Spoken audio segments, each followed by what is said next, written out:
Good morning. My name is Ingrid Kalangwaire. Excellencies, today we gather here at the Kigali Genocide Memorial to honor the memory of the victims of the genocide against the Tutsi. On this day, 30 years ago, over 1 million innocent lives were brutally taken in 100 days, with 250,000 souls finding their final resting place here at this memorial.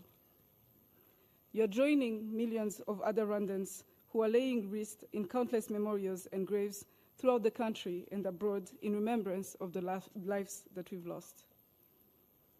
Excellences, aujourd'hui vous rejoignez des millions d'autres Rwandais à travers le pays et au-delà pour honorer la mémoire de plus d'1 million de victimes du génocide contre les Tutsis, dont 250 000 ont trouvé leur dernière demeure ici, dans ce lieu dédié à leur mémoire.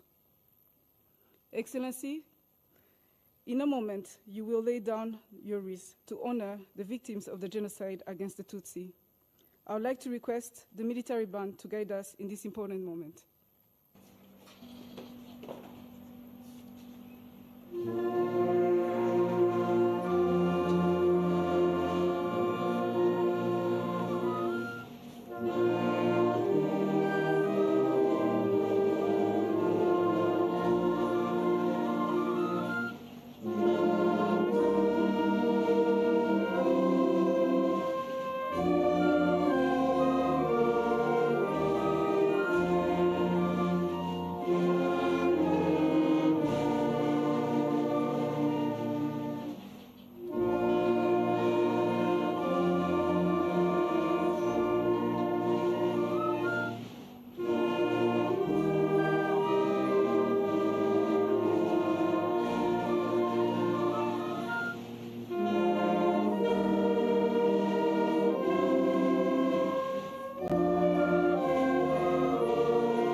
Excellencies, we invite you all to take a step forward towards the wreath and pay respect to the victims of the genocide against the Tutsi.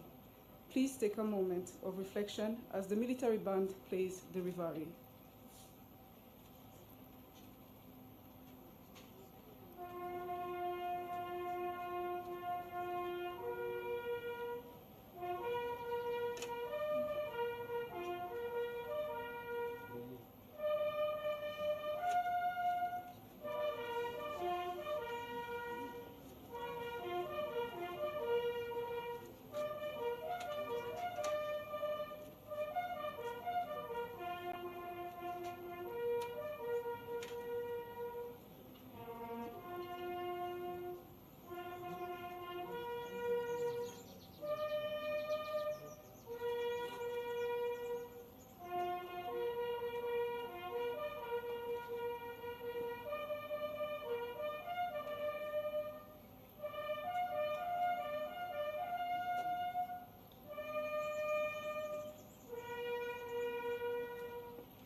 Excellencies, thank you for honoring the innocent lives we've lost. Please proceed to the lighting of the flame of remembrance. Thank you.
Excellency, the President of the Republic of Rwanda and First Lady, this is the moment to light the flame of remembrance, urumuri rw'icyizere.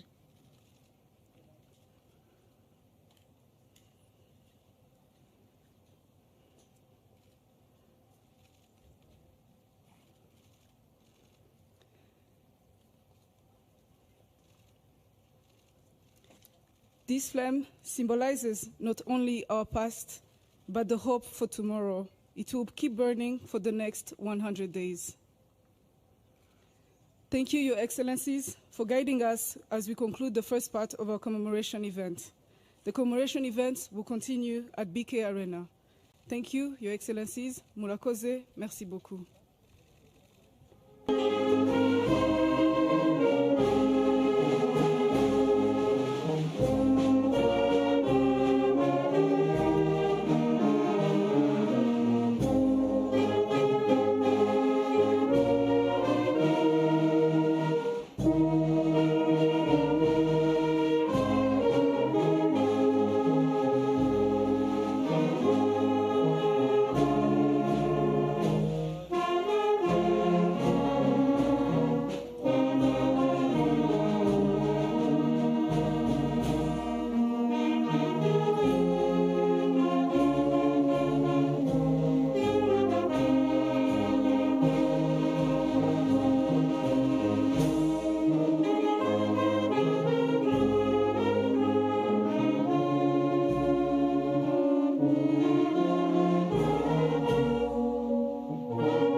As we welcome our host, His Excellency President Paul Kagame and First Lady Jeannette Kagame, we kindly ask that we all rise for the national anthem and that we remain standing for the moment of silence.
standing for the moment of silence.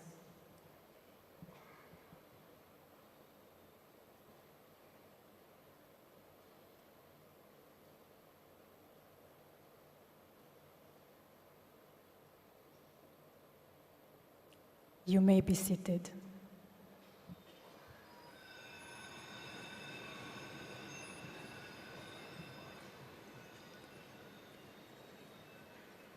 Excellencies, we have live interpretation for you today. Please tune to channel 1 for English, channel 2 for French, channel 3 for Arabic, and channel 4 for Portuguese. Le canal 1 pour l'anglais, le canal 2 pour le français, le canal 3 pour l'arabe et le canal 4 pour le portugais.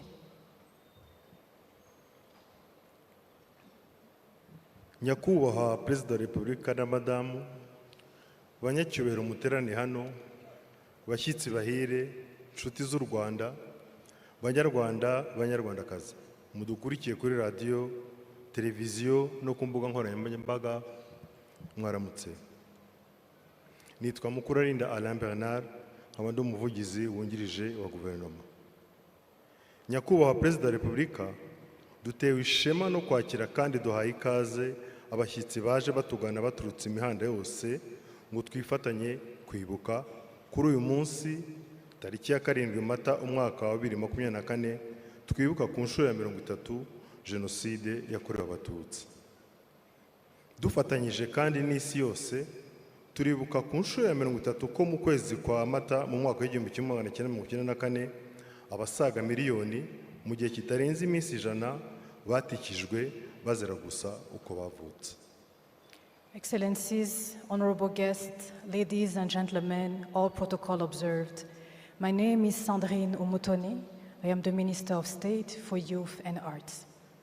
We are honored to welcome you all, Rwandans and friends of Rwanda, present here at home, across our country and all over the world, on this solemn day of our 30th commemoration, as we remember more than 1 million men, women, and children slain during the 100 days of the genocide against the Tutsi in 1994. We now invite you to turn your attention to the illuminated tree. The tree's branches and foliage represent the protection that targeted families could not find during the genocide and that Rwandans today can count on. The upright trunk echoes the aspirations of the young generation, reinforced by the internal light and flowing sap of life within. The roots illustrate the memory of the past that we must preserve, our shared Rwandan culture on which we are all anchored and from which we draw inspiration and strength to reach for the sky as we build a brighter future. Muri uyu mwanya mureke twakire Minisitiri w'Ububanyi n'Amahanga Dr. Biruta Vincent, arakurikirwa na Minisitiri w'Ubumwe bw'Abanyarwanda n'inshingano mboneragihugu Dr. Jean Damascene Bizimana. Excellences, Monsieur le Ministre, la parole est à vous.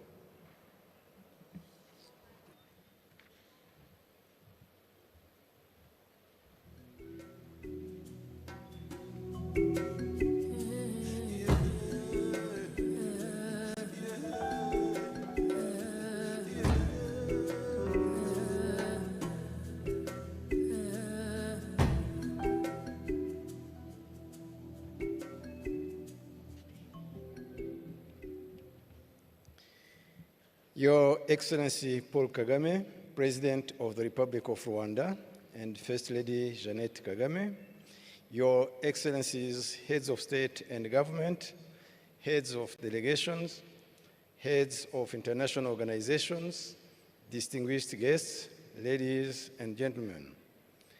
I would like to extend a warm welcome to you all to the national ceremony marking the 30th commemoration of the 1994 genocide against the Tutsi. We extend our deepest gratitude for your presence here. Your solidarity in this moment of commemoration honors the memory of those we lost 30 years ago and reaffirms our collective commitment to ensure that such a tragedy doesn't happen again. I would like to recognize the leaders and friends, as well as distinguished guests who are with us in this arena for our Kwibuka 30. Son Excellence, le Président de la République du Congo. His Excellency, the President of the Republic of South Sudan and Chairperson of the East African Community. Son Excellence, le Président de la République centrafricaine. His Excellency, the President of the Republic of South Africa. His Excellency, the Prime Minister of the Federal Democratic Republic of Ethiopia and the First Lady. Son Excellence, le Président de la République de Madagascar et Madame la Première Dame. Son Excellence, le Président de la République islamique de Mauritanie et Président en exercice de l'Union africaine. His Excellency, the President of the Republic of Mauritius and the First Lady. Her Excellency, the President of the United Republic of Tanzania. His Excellency, the President of the State of Israel. His Excellency, the President of the Czech Republic. The Right Honorable Prime Minister of the Kingdom of Lesotho. His Excellency, the former President of the United States of America, Mr. Bill Clinton. Son Excellence, Madame la Première Dame de la République de Guinée. Son Excellence, Madame la Vice-Présidente de la République du Bénin. Her Excellency, the Vice President of the Republic of Uganda. Her Excellency, the Vice President of the Republic of Zambia. His Excellency, the Deputy President of the Republic of Kenya. His Excellency, the Vice President of the Republic of the Gambia. Her Excellency, the Speaker of the Assembly of the Republic of Mozambique. The Honorable Speaker of the House of Commons of Canada. Son Excellence, Madame la Première Ministre, excusez-moi, de la République togolaise. Son Excellence, Monsieur le Chef du gouvernement du Royaume du Maroc. Son Excellence, Monsieur le Premier ministre de la République gabonaise. His Excellency, the former President of the Federal Republic of Nigeria, Dr. Olusegun Obasanjo. His Excellency, the former President of the Republic of South Africa, Mr. Thabo Mbeki. His Excellency, the former President of the Federal Republic of Germany, Dr. Horst Köhler. Son Excellence, l'ancien Président de la République française, Monsieur Nicolas Sarkozy. His Excellency, the former Prime Minister of the Federal Democratic Republic of Ethiopia, Mr. Haile Mariam Desalegn. Son Excellence, Monsieur le Président du Conseil européen. Son Excellence, Monsieur le Président de la Commission de l'Union africaine. The President of the African Development Bank. The Secretary General of the Commonwealth. Madame la Secrétaire Générale de la Francophonie. The Secretary General of the East African Community. The Director General of UNESCO. I would also like to recognize the countries that sent ministerial delegations as well as high-level representatives. Those are Algeria, Angola, Belgium, the Bahamas, Botswana, Canada, Chad, China, Comoros, Côte d'Ivoire, Denmark, Djibouti, Egypt, Equatorial Guinea, Eswatini, France, Guinea, India, the Republic of Korea, Mali, Malawi, the Netherlands, Qatar, Sao Tome and Principe, Serbia, Somalia, Sudan, Sweden, Turkey, the United Arab Emirates, and the United Kingdom. Thank you for standing with Rwanda today, for remembering with us, and for your continued support as we take this journey forward. Murakoze, je vous remercie. Thank you.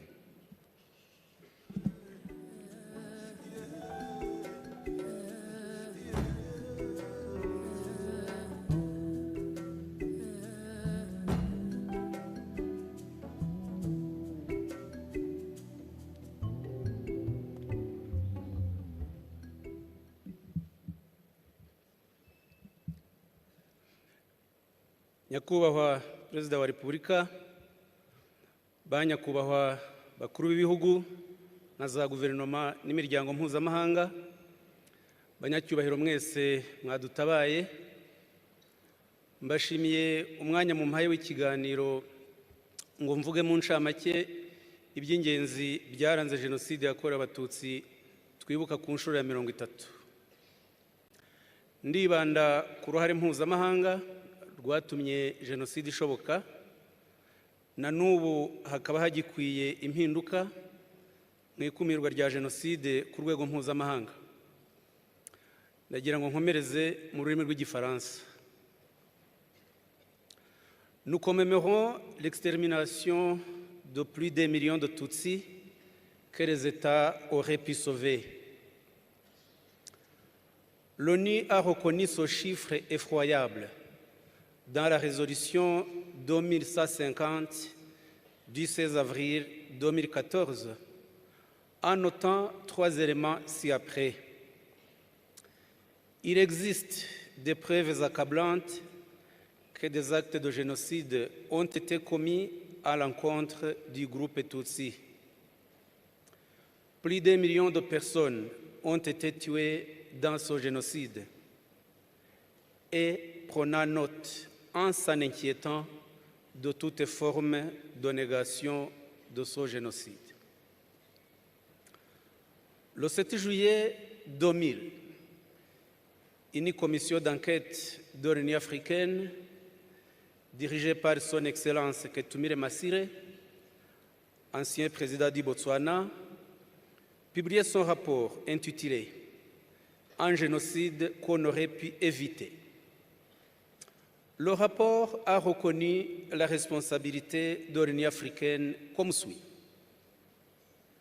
Le génocide qui advint au Rwanda aurait pu être évité par ceux de la communauté internationale qui étaient en position et avaient les moyens de le faire. Mais à cela, la volonté a fait défaut et non pas les moyens. Fin de citation. Le 15 décembre 1999, une commission de l'ONU, dirigée par M. Ingvar Carlsson, ancien Premier ministre suédois, publiait un rapport similaire en concluant ce qui suit. C'est sur le système des Nations Unies tout entier que retombe la responsabilité de n'avoir su ni prévenir ni mettre fin au génocide au Rwanda. En effet, Excellence, avant le génocide commis contre les Tutsis en 1994, l'ONU et ses États membres avaient toutes les informations nécessaires pour agir à temps.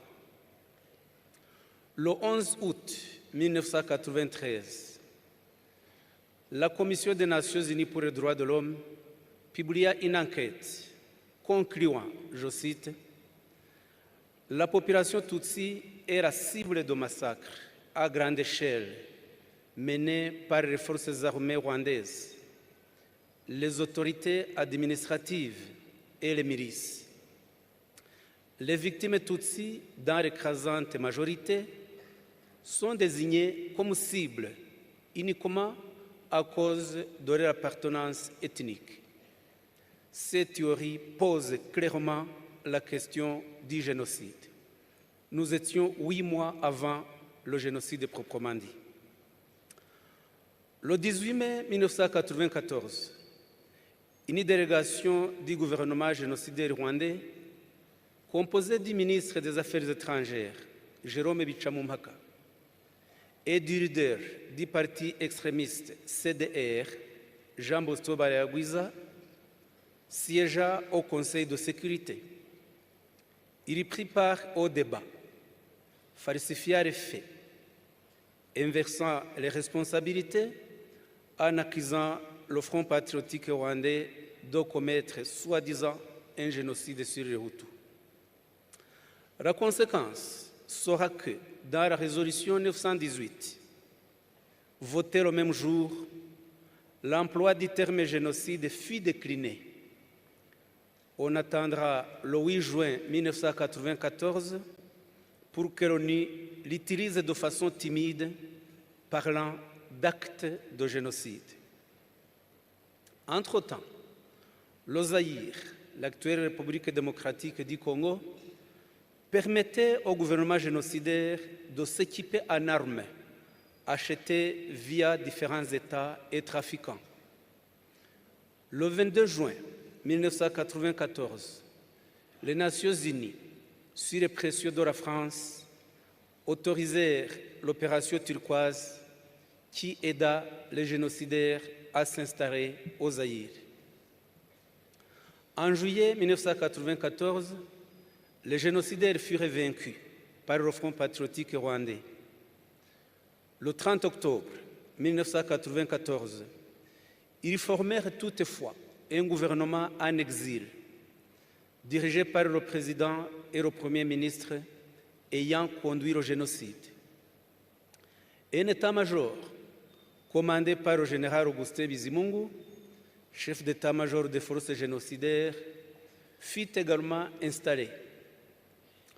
Le ministre de la Défense sera le colonel Athanase Gasake, qui dirigea avant et pendant le génocide le programme appelé Défense civile, qui distribuait des armes aux miliciens.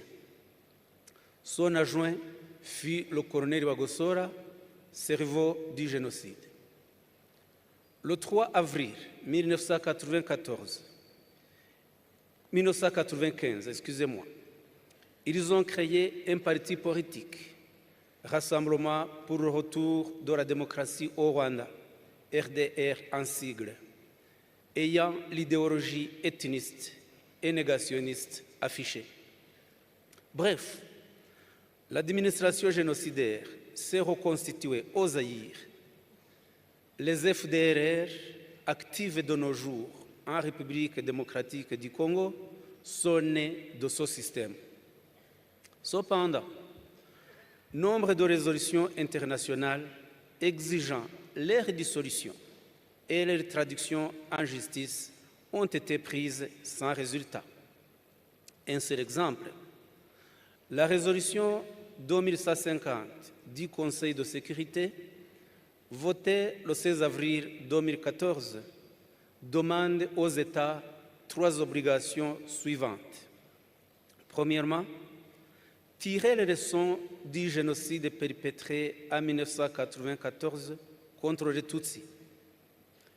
Deuxièmement, enquêter sur les faits, arrêter, poursuivre ou extrader tous les fugitifs accusés de ce génocide qui résident sur le territoire, y compris les dirigeants des FDLR.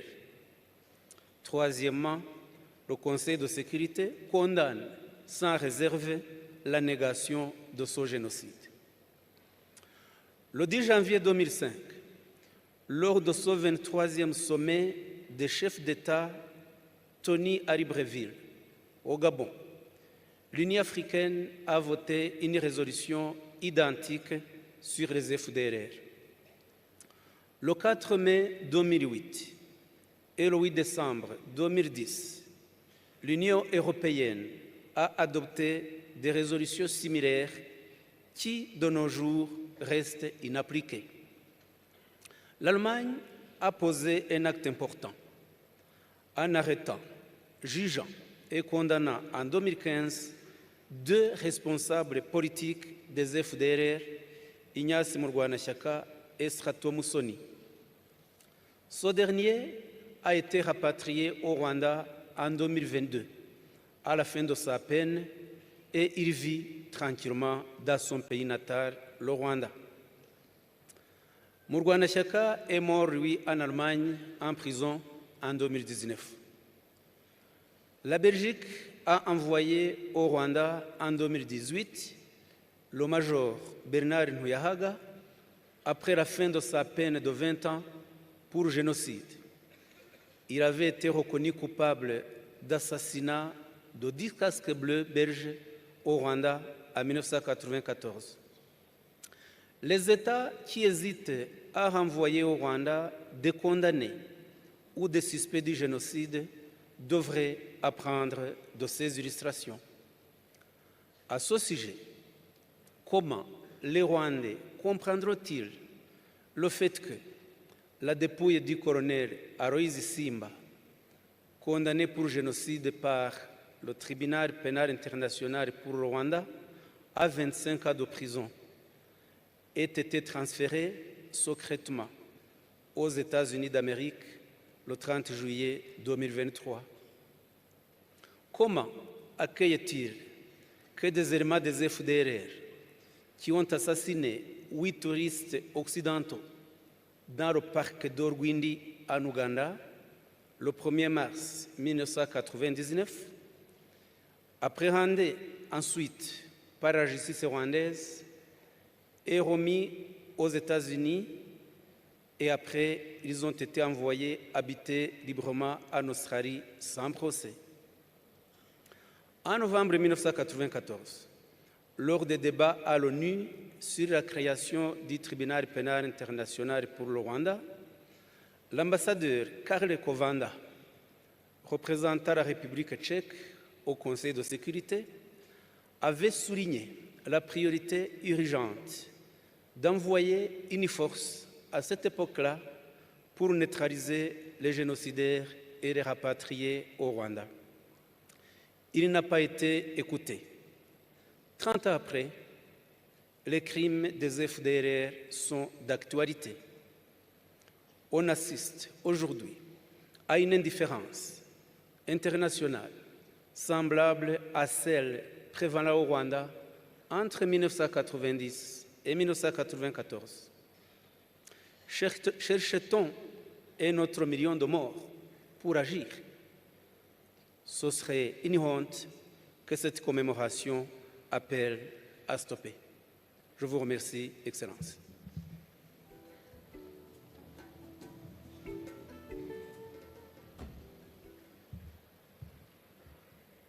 Monsieur le ministre, merci pour ces quelques mots qui relatent les étapes de notre histoire.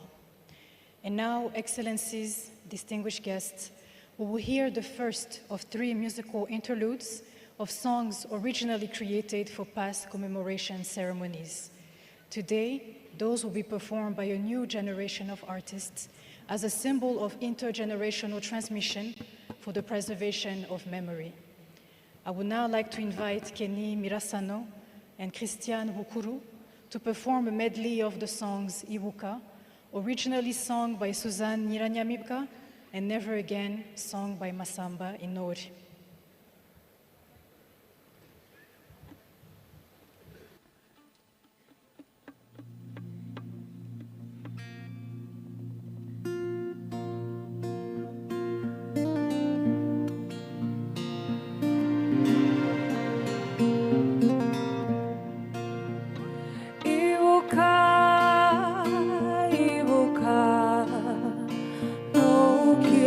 Bagirwe na gato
hari ibyiza byinshi bidutegereje.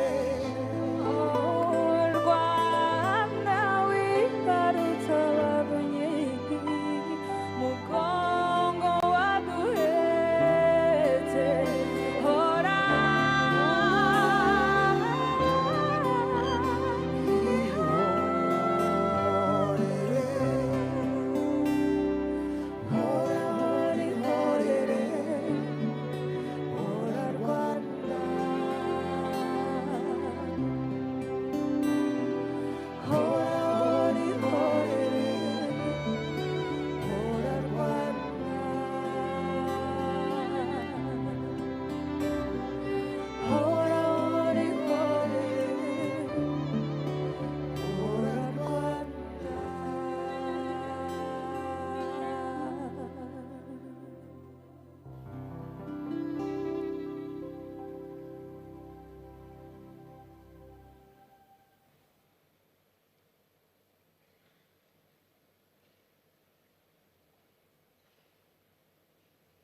of Rwanda when the genocide started. Mrs. Ruiz will be with us momentarily. Thank you.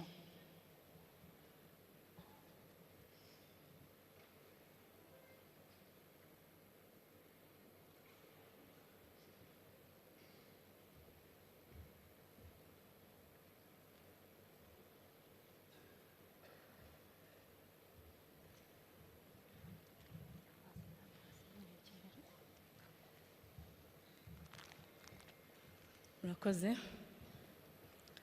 Nyakubahwa Perezida wa Repubulika, nitwa Ayinkamiye Marie Louise,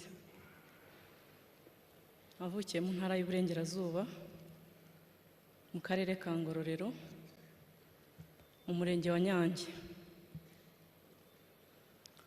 ni mu cyahoze ari komine Kivumu, prefecture ya Kibuye, mbere ya Jenoside. Ndubatse, mfite umugabo n'abana 5. Nyakubahwa Perezida wa Repubulika, nagira ngo mbwire abateraniye hano ko ubuhamya bagiye kumva ari ubw'umuntu wari ufite imyaka 11 mu gihe cya Jenoside. Nari mutoya ariko mfite byinshi nabonye, hari n'ibyo nagiye nsobanukirwa uko nagendaga nkura. Navutse mu muryango w'abana 7, abakobwa 3 n'abahungu 4, dufite ababyeyi bombi, tubayeho ubuzima busanzwe bw'abandi banyarwanda. Cyakora twari dufite umwihariko, twari dusangiye n'abandi banyarwanda bitwaga Abatutsi, bwo kubaho mu buzima budafite umutekano wuzuye. Mama wanjye yavukaga muri komine Kibirira, aho mu kwezi kwa 10 hagati y'itariki 11 na 15 1990 muri komine Kibirira hishwe Abatutsi barenga 350. Ubwo ni muri muryango wa mama wanjye wose washize. Ntangira kubona ko tubayeho ubuzima tudafitiye uburenganzira. Ni kenshi cyane nabonaga mu rugo ijoro amafirimba avuga, induru zikavuga, nkabona ababyeyi baratubyukije bakajya kuducumbikishiriza mu baturanyi cyangwa se ku kiliziya cyangwa mu babikira. Ibyo nabibonaga kenshi. Ikindi nuko mu mashuri kwigagamo, jewe ishuri nigagamo twara Abatutsi 2, gukorerwaho umwitozo wo kuduhagurutsa bavuga ngo Abahutu bahaguruke n'Abatutsi bahaguruke. Ikintu cyanteraga igikomere gikomeye ko nabonaga iwacu mu rugo twifashije mu buryo natekereza ko ari twe dukwiye kuba turi abantu bameze gutyo. Nagira ntekereza ko bibaye ari ibigurwa bagombye kuba barabiguze kugira ngo natwe twebone mu muryango. Nabonaga abandi benshi babarizwamo kandi bikadutera ipfunwe mu bandi. Mu 1994 kwezi kwa 4 ku itariki 7 twari iwacu mu rugo mu muryango. Habyarimana yapfuye, ndabimenya nk'uko n'abandi bose babimenye, cyakoze njyewe sinamenye ingaruka bidufiteho ku myaka yanjye, numvaga ari bisanzwe, ariko mbona abandi barijimye, mbona ntabwo babayeho, harimo ikintu kidasanzwe. Mu rugo iwacu mu bana 7 twari duhari turi 5 ku itariki 8, mama na papa wacu. Mama wacu we yari yagiye Gitarama kure mu isengeneza aho wari urwaye. Jenoside itangira atari mu rugo, byaje kumuviramo amahirwe yo kurokoka arokokeye i Kabgayi. Musaza wanjye mukuru w'imfura yamenye ibirimo bitegurwa, agenda n'amaguru yihuta Gitarama n'amaguru mu ijoro, agerayo nawe byamufashije kuzarokokerayo. Nari mfite mukuru wanjye wundi mukuru, ntabwo yabaga mu rugo, yari yaragiye kwiha Imana aba ahantu bita Mukarange. Uwo munsi wacu mu rugo ku itariki 8, mu ijoro ryo ku itariki 7/8 twari dufite umuryango twari duturanye wabaga hitwaga Ibweramana. Iryo joro baraye bawishe, wari umuryango mugari cyane. Hanyuma nkangutse mbona iwacu hateraniye abantu benshi, ndikanga, barambwira bati kwanda ku bana bapfuye. Mu gitondo papa byuka abwira mukuru wanjye ati jyana murumuna wawe na musaza wawe mutoya mujye ku kiliziya, natwe nimugoroba turaza kubasangayo. Ubwo yari kiliziya ya Nyange, paruwasi ya Nyange, niho bari barimo kutwohereza. Njyewe nahise ndababwira ngo mwanyemereye njyewe nkajya kwa marene wanjye. Nari mfite umubyeyi wabatisimu, hari maze iminsi mikeya mbatijwe, numvaga ari ahantu mparaye, ntabwo ari uko nari nzi ko naharokokera.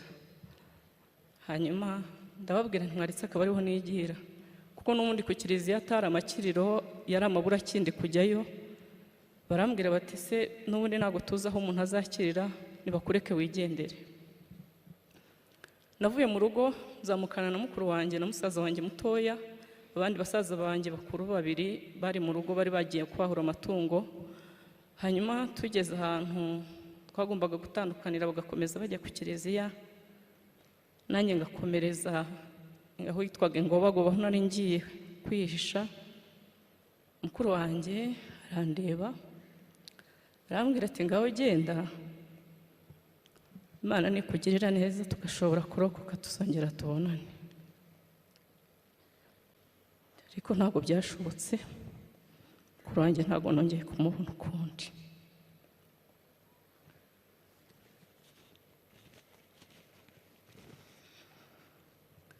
Yakomereje ku kiliziya na musaza wanjye mutoya, njyewe nkomereza mu muryango nari ngiyemo.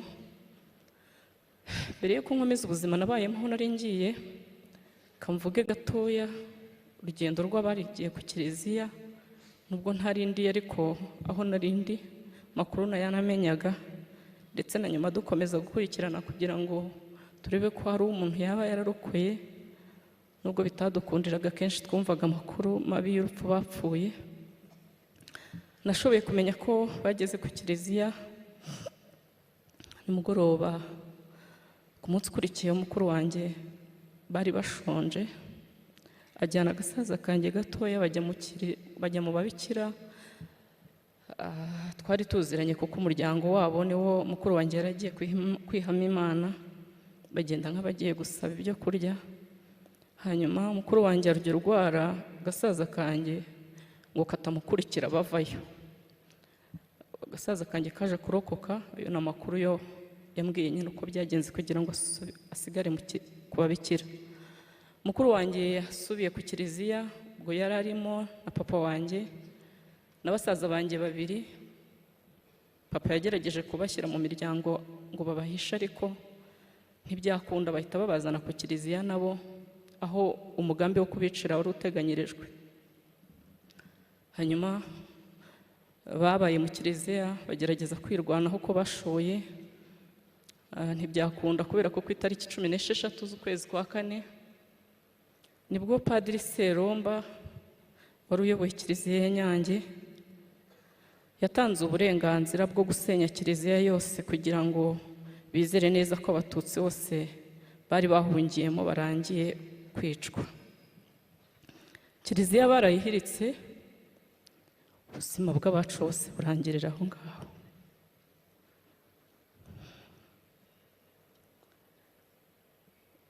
Ubwo ninjye wari ukomeje kubaho ko nabitekerezaga.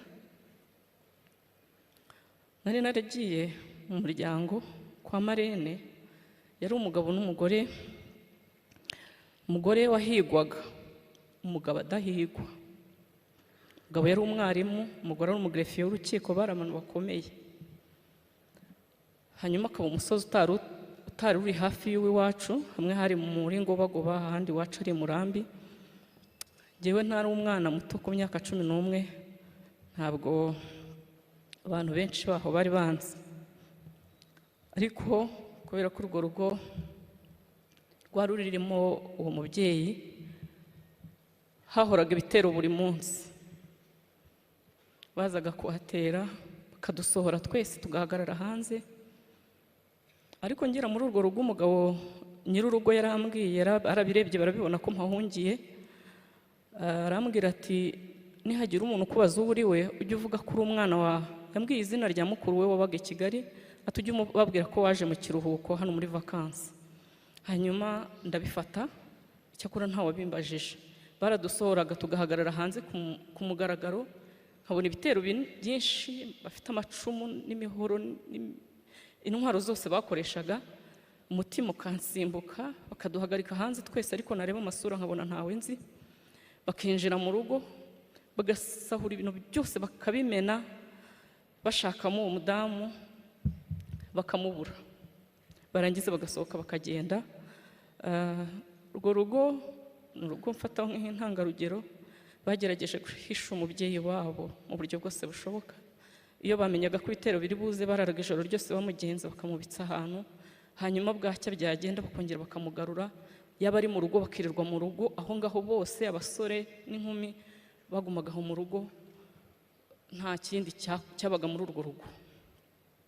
Ubwo buzima twabubayemo. Hanyuma igihe kimwe barambwira bati ejo hazaza ibitero by'iwanyu, by'umugabo bita Ndungutse nawe wayoboraga ibitero by'iwacu. Baravuga bati nawe uyu munsi barakubona.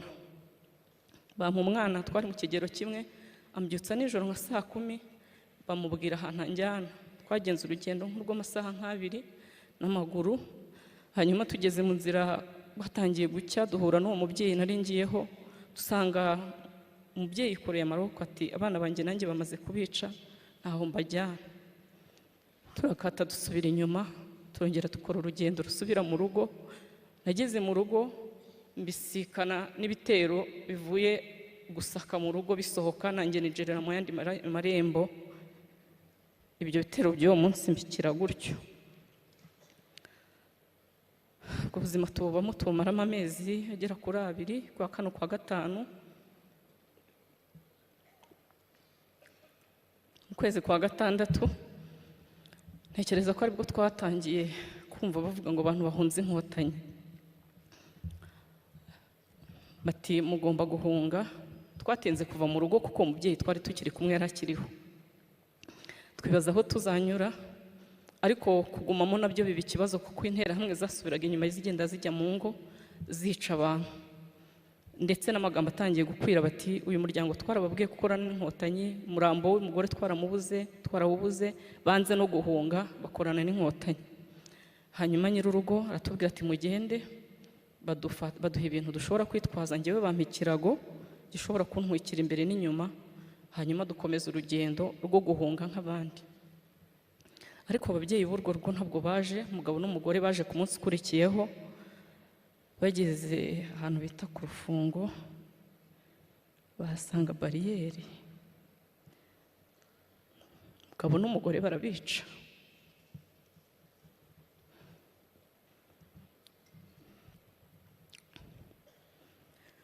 Aho twari tugeze Rubengera. Jyewe nari naramenyereye nyine ko nabaye imfubyi, ari njyewe hari babana twari kumwe nabo, ubuzima bwabo nabo bawe bw'ubupfubyi. Hanyuma aho twari turi Rubengera baratubwira bati umukobwa mukuru usigaye muri urwo rugo, ubwo ni wari usigaye nyine ayoboye abasigaye, duhura n'umubikira bita mama Yohani, arambona aravuga ati uyu mwana ati hari musaza we ukiriho. Umukobwa baravugana, aramubwira ati ese kureba n'ubundi natwe tutamerewe neza, uyu nawe baza kumunyicana wamfashije nawe ukamujyana aho umusaza we ari. Umubikira aramfata anjyana ahantu hari imodoka y'abazungu b'Abafaransa, nsanga hari abandi bantu badupakira mu iyo modoka, badutwikira nk'abatwikira imitwaro.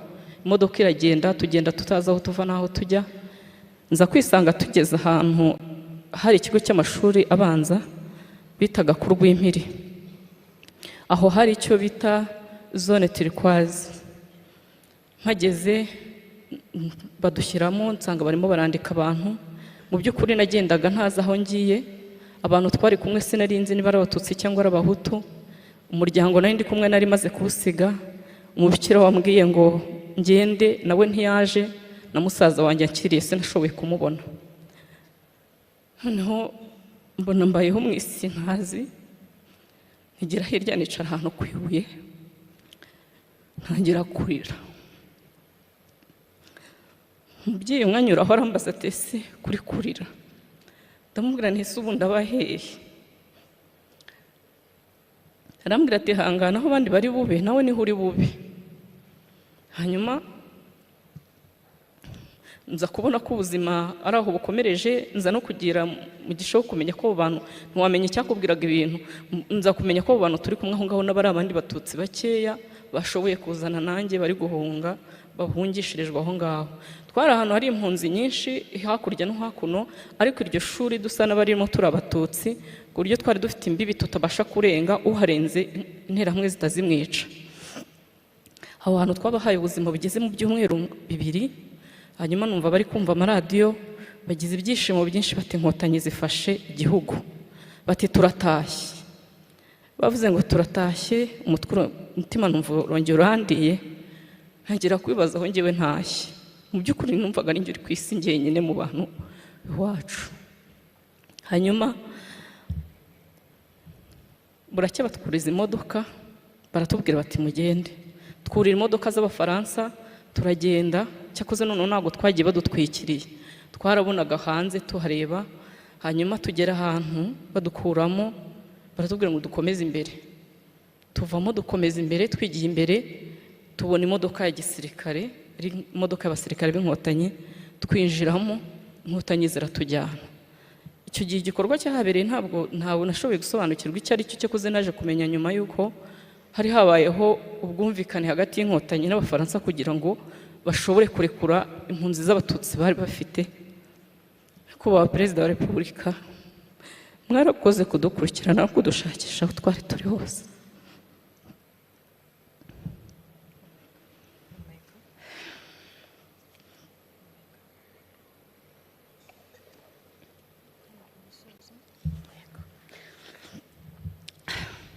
Inkotanyi zatugejeje Nyabisindu, Gitarama, dusa n'abatangiye ubuzima, aho mpamenyera amakuru y'uko mama wanjye yarokotse, nza no kumubona.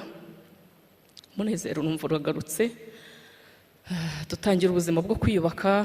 Musaza wanjye muto yaje kurokoka, umusaza wanjye mukuru yaragiye mu gisirikare, nza kumubona nyuma. Dutangira ubuzima bwo kwiyubaka mu bikomere byinshi by'ubupfubyi n'ubupfakazi. Hanyuma ariko ubuzima buremera, leta y'ubumwe bw'Abanyarwanda iduha ibyangombwa nkenerwa kugira ngo ubuzima bukomeze. Tugisubira mu mashuri turiga, turarangiza.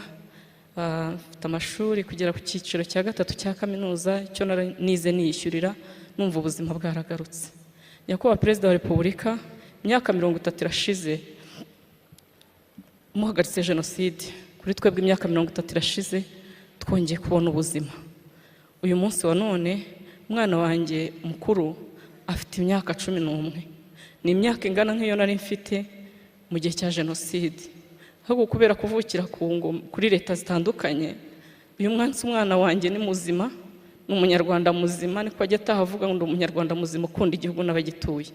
Yubatse neza, afite ubuzima bwiza butandukanye n'ubwo nabayemo.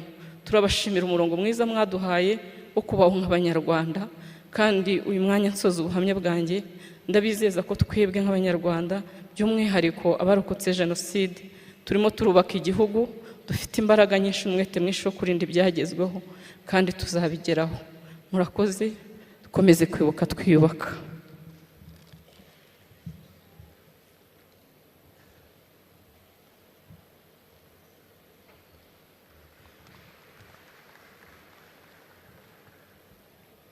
Louise Komera, Turiho.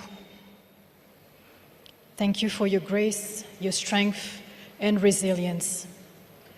Excellencies, honorable guests, nous allons à présent assister à une représentation artistique intitulée The Gift of Time, qui reprend en 3 temps l'histoire de notre pays. Ce morceau de danse contemporaine regroupe des jeunes artistes provenant de différentes troupes de danse de notre capitale. Sous la direction de M. Wesley Ruzibiza et avec la collaboration de Dida Nibagwire, Hervé Twahirwa, Samuel Kamanzi, Cédric Mizero et Sissi Ouera, nous allons assister à un morceau qui raconte la période sombre qui a mené au génocide perpétré contre les Tutsis, la reconstruction sociale et humaine qui s'est ensuivie, et enfin notre vision d'un futur plus serein où les générations à venir pourront s'accomplir sans entrave.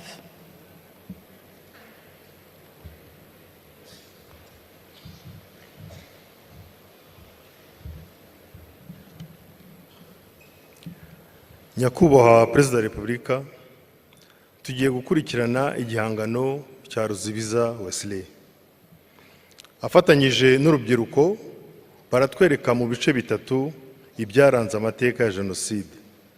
Imvugo zihembera inzangano zikanatesha abantu ubumuntu, zatugejeje mu bihe by'amage n'icuraburindi bya Jenoside. Ariko nyuma yo kubabarirana no kwiyunga, ejo heza hazaza h'u Rwanda harizewe, kuko icyo abana barwo bashyize imbere ari ukurubanamo nta wishisha undi.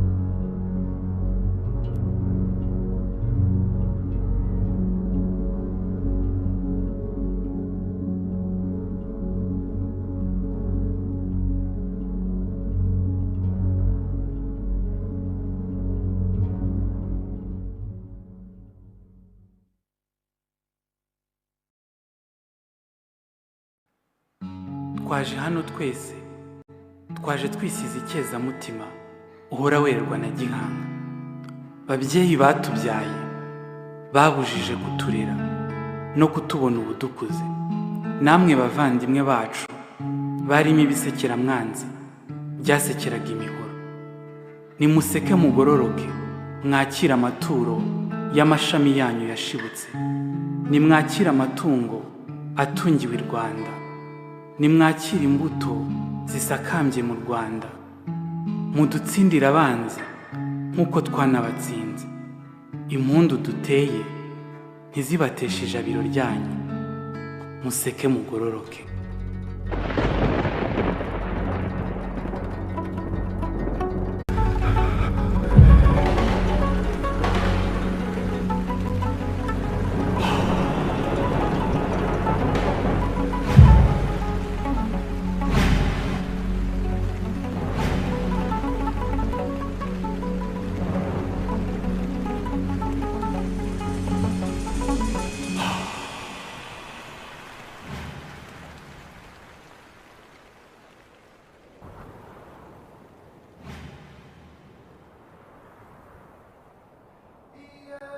Iminsi ijana yari hafi kuzura, ijuru ryataga amarira, ubutaka butakamba ububabare.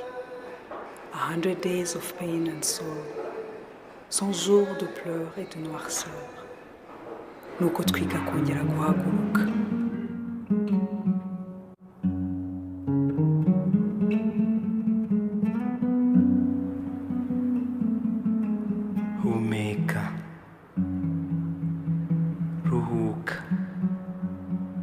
haguruka. Emma, komera.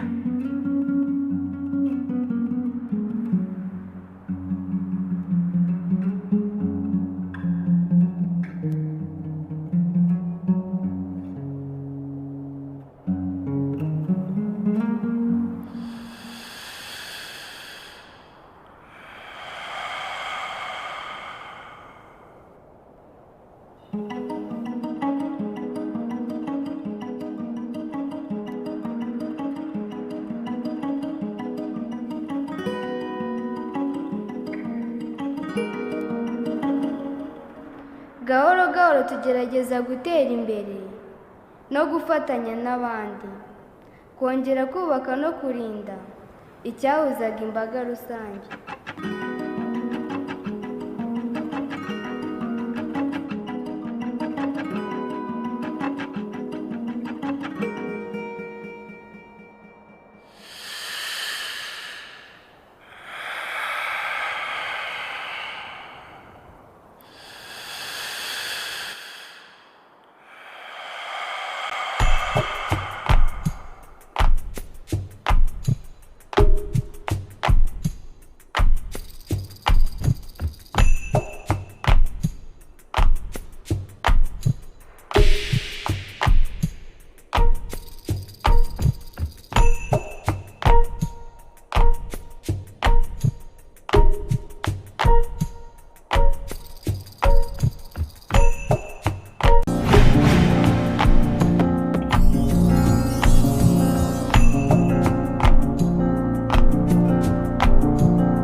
ntituzatatira igihango dufitanye kivi cyanyu tuzacyusa.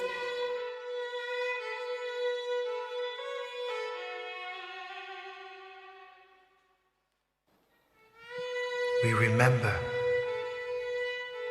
We remember. We remember. Nous nous souvenons. Nous nous souvenons. Nous nous souvenons. Twibuka. Twibuka. Twibuka.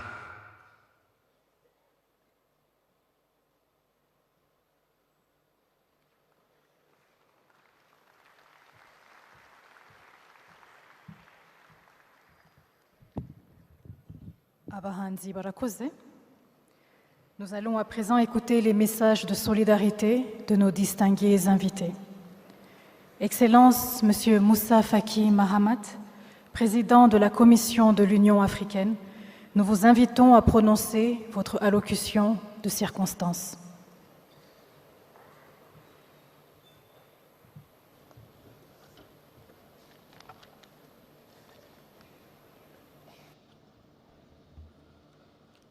Excellence Paul Kagame, président de la République du Rwanda.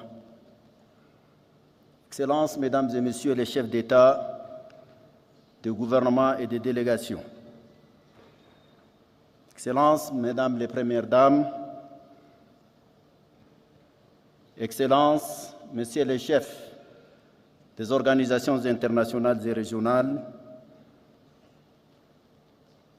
distingués invités, chers frères et sœurs rwandais, Mesdames, Messieurs.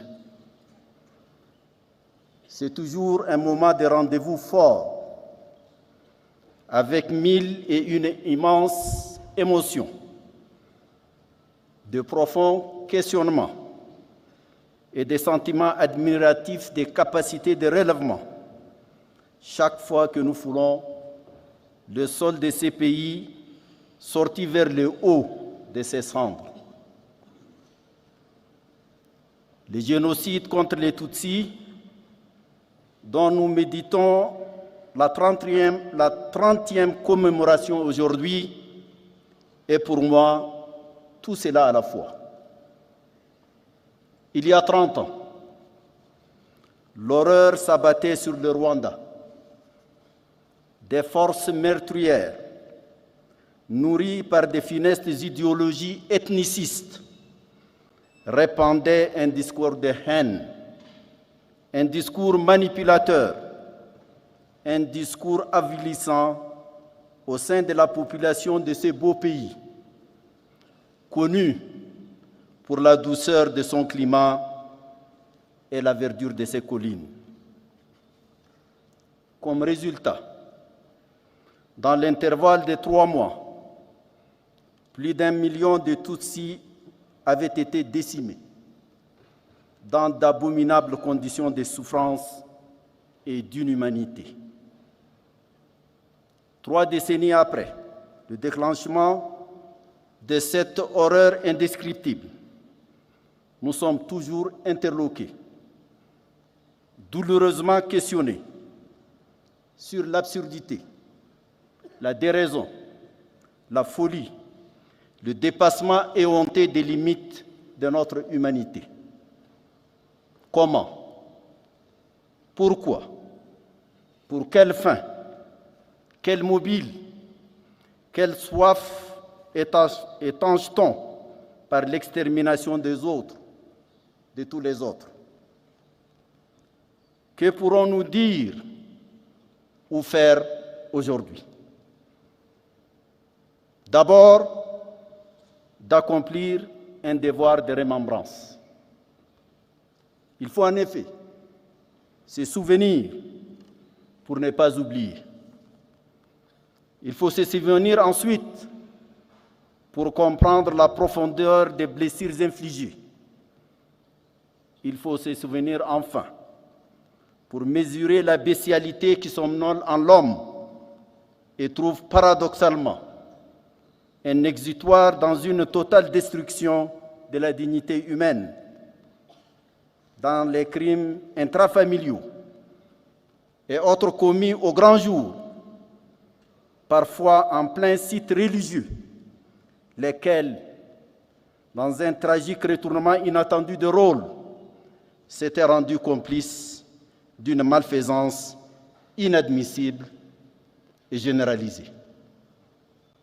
Il faut se souvenir de surcroît, surtout pour apprécier, sur fond de fierté inaltérable, le chemin parcouru par le Rwanda depuis cette sombre époque. Comment, de ces grands malheurs qui semblaient avoir irréversiblement anéanti la nation rwandaise, s'est édifiée une nouvelle réalité nationale égalitaire, forte, structurée, en constant progrès dans son dessein d'unité et de prospérité collective. Visitons en un mot le chemin. Il est balisé en premier lieu par une réconciliation des cœurs, des esprits, des consciences.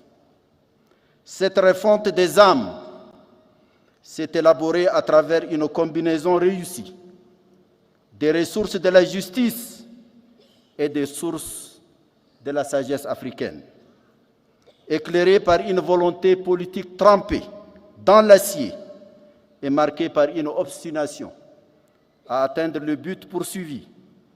Le processus de relèvement rwandais s'est projeté à corps perdu dans le futur. Excellences, Mesdames et Messieurs, Monsieur le Président Paul Kagame, dans un environnement africain et international profondément conflictuel, se nourrissant de discriminations tribales, raciales, religieuses, culturelles, économiques, voire civilisationnelles, le Rwanda, en toute humilité, offre un modèle dont la résonance positive transcende les frontières de l'Afrique et s'inscrit dans une typologie universaliste. Soyez-en fiers, chères sœurs, chers frères rwandais. Ce panorama saisissant est dessiné d'une part par les malheurs et d'autre part par la construction patiente et méthodique d'un ordre social en pleine réconciliation. Comment dès lors ne pas s'incliner devant le génie du peuple rwandais qui a su, sous un leadership exemplaire à tous égards, transcender toutes les fragilités de l'être humain.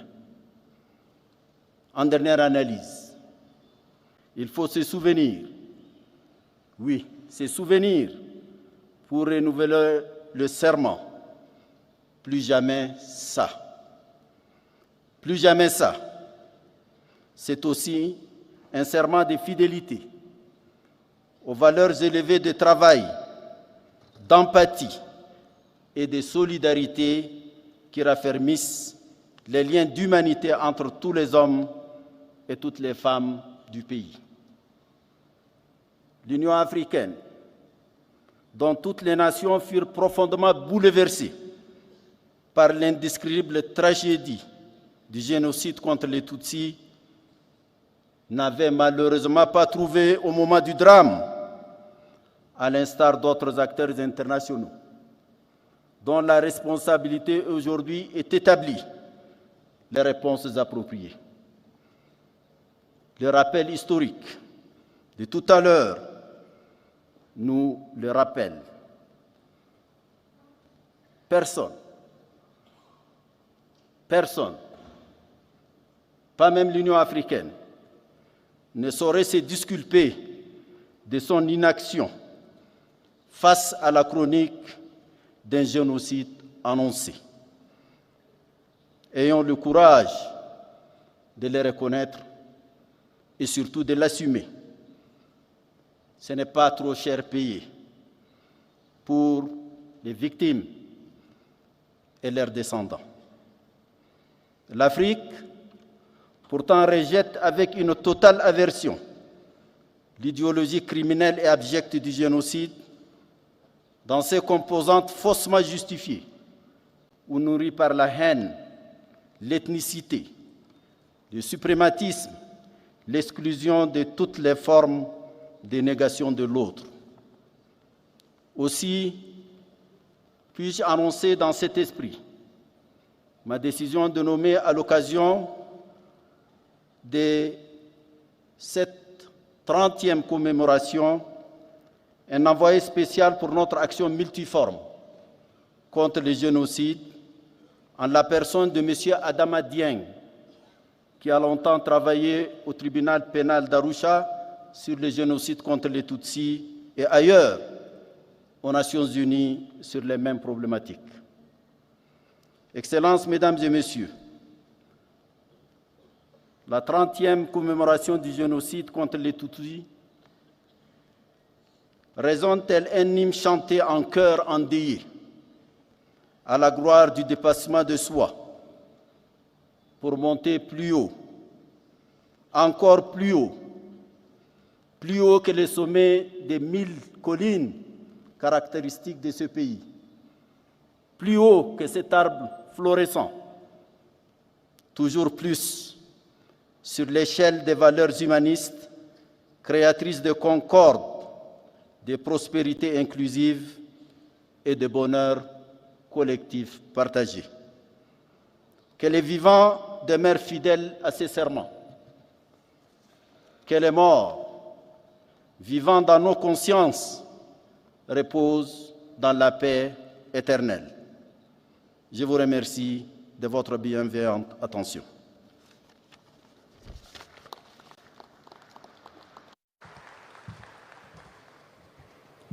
Excellence, Monsieur Moussa Faki Mahamat, merci d'être venu vous tenir à nos côtés. À présent, j'aimerais inviter Son Excellence Monsieur Charles Michel, président du Conseil européen, pour livrer son allocution de circonstance. La parole est à vous, Excellence.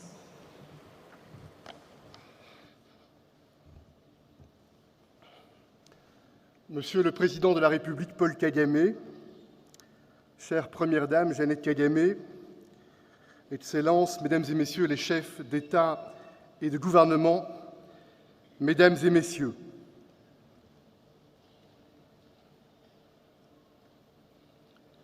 le silence, c'est le respect, le silence, c'est le recueillement, le silence, c'est aussi la commémoration en communion du génocide perpétré contre les Tutsis. Nous entendons ces bruits, ces clameurs, ces cris qui remontent d'il y a 30 ans. Et j'ai, en me tenant devant vous, en mémoire ce témoignage d'un enfant. Il avait à l'époque l'âge de mes enfants. Il s'appelle Révérien. Et il décrit sa maman du retour du marché en avril 1994, qui lui dit sa peur, qui lui dit qu'il faut prier, parce que la fin approche. La veille, des voisins sont venus, ont volé leurs biens, ont volé leur bétail, ont menacé. Quelques heures auparavant, des cris ont retenti. De l'autre côté de la colline, le bruit du sifflet qui annonçait les premiers massacres. Les cris, les hurlements, ce sont les cris de haine des tueurs. Cette haine qui, depuis quelque temps déjà, avait été propagée, distillée, essaimée comme un poison. Les cris, ce sont aussi les cris d'effroi des victimes brutalisées, des victimes mutilées, violentées. Ces victimes, c'est un papa, une maman, un enfant. Ces cris On les entend depuis la maison voisine, on les entend depuis les écoles, depuis les églises, depuis un barrage au bord d'une route. Et ces cris, c'est aussi le dernier cri de celui qu'on assassine, un appel au secours, un appel à l'aide, un cri de dignité, un appel à la vie. Et puis les bruits s'amenuisent au fur et à mesure que la machette frappe et enlève des vies. Les tueurs se déplacent et continuent encore et encore. Plus d'1 million de vies décimées.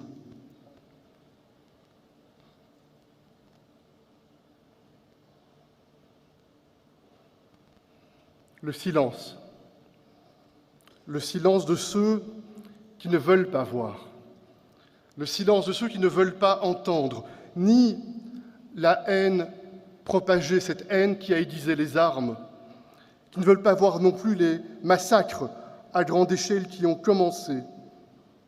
La communauté internationale, immobile, dans une forme de complicité lâche, ferme les yeux. Et je me tiens aujourd'hui devant vous avec humilité. Je suis belge, je suis européen, nous sommes 30 ans plus tard, et je sais ce que mon continent, l'Europe, doit au vôtre, le continent africain. Je connais l'histoire, avec ses racines, avec ses grandeurs. Je connais aussi l'histoire avec ses hontes. Je connais les décomptes, je connais les responsabilités. Et c'est dans cet esprit que le gouvernement belge, en 2000, a demandé le pardon. Le devoir de mémoire, c'est avant tout une exigence.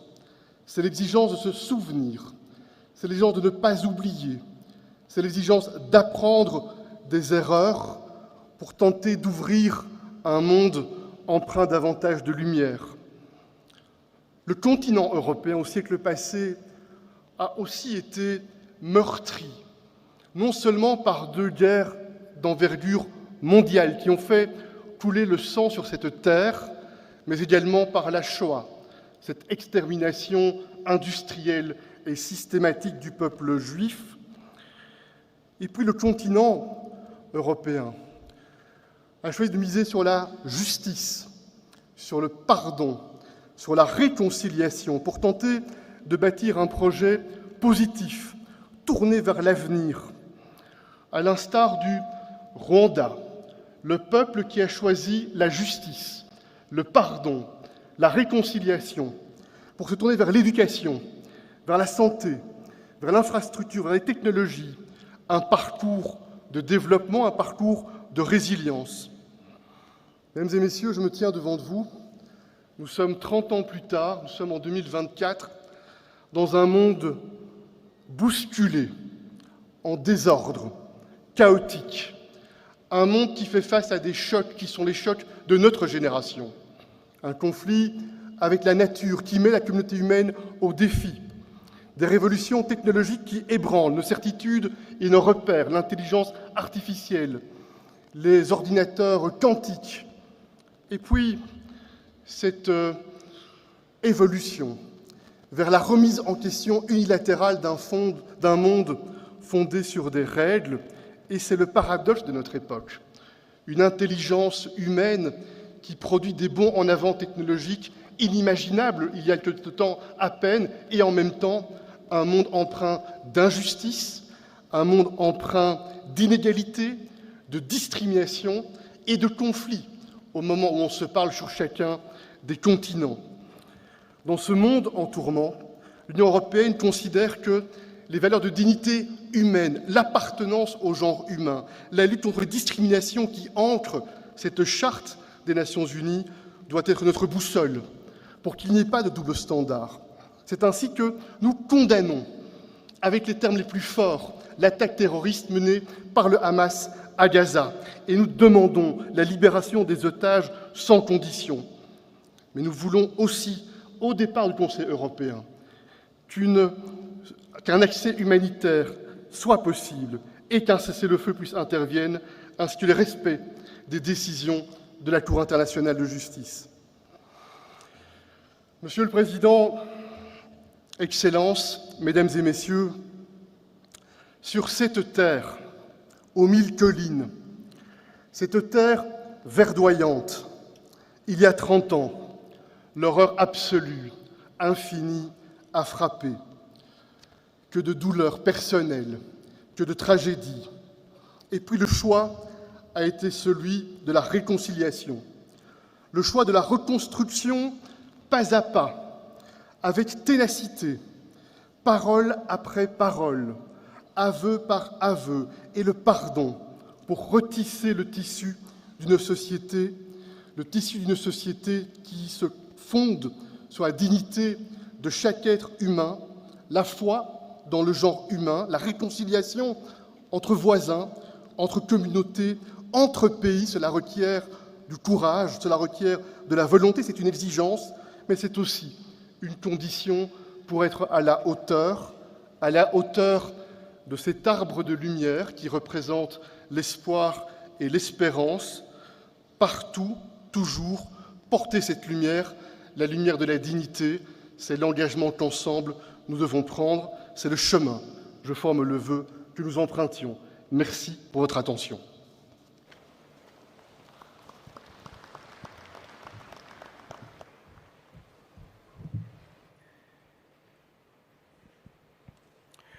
Abashyitsi bacu bakoze kwifatanya natwe kwibuka, kudufata mu mugongo no kutugezaho ubutumwa batugejejeho butwubaka kandi buduha icyizere. Muri uyu mwanya reka twakire abahanzi Neri Ngabo na Aline Sano mu ndirimbo Mbatuye imitima tugutuye.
kandi tujya imbere.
Abahanzi barakoze, banacyubahiro, bashitsi bahire, tugeze mu mwanya wo kwakira ijambo nyamukuru ry'uyu munsi.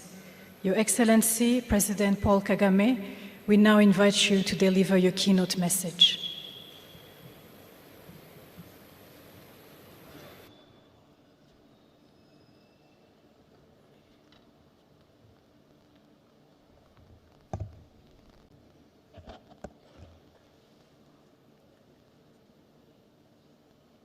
Dear friends, Excellencies, heads of state and government, and first ladies, former heads of state and government, and former first ladies, and heads of delegations. Special guests, Banyarwanda mwese. Abanyarwanda ndi busabe ko munyihanganira nkakomeza iri jambo mu rurimi abashyitsi bacu bari bushobore kumva neza.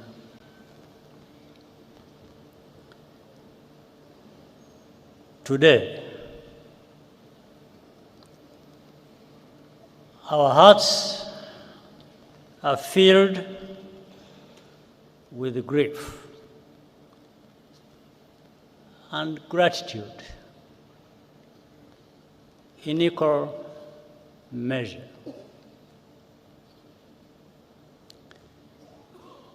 We remember our dead and are also grateful for what Rwanda has become. To the survivors among us,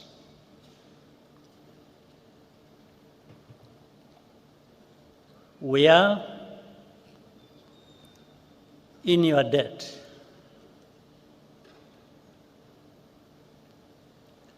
We asked you to do the impossible by carrying the burden of reconciliation on your shoulders. And you continue to do so, continue to do the impossible for our nation every single day, and we thank you.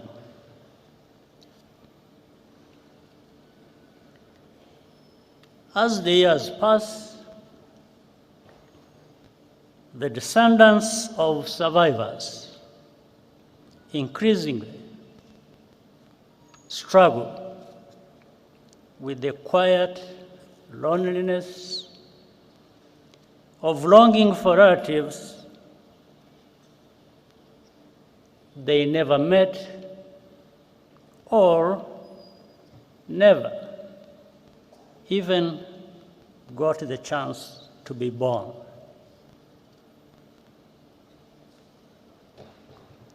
Today, we are thinking of you as well.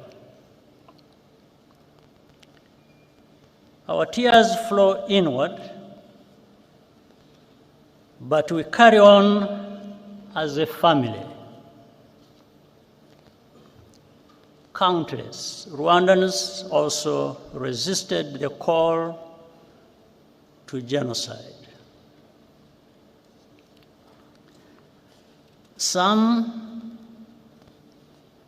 paid the ultimate price for that courage, and we honor their memory. Our journey has been long and tough.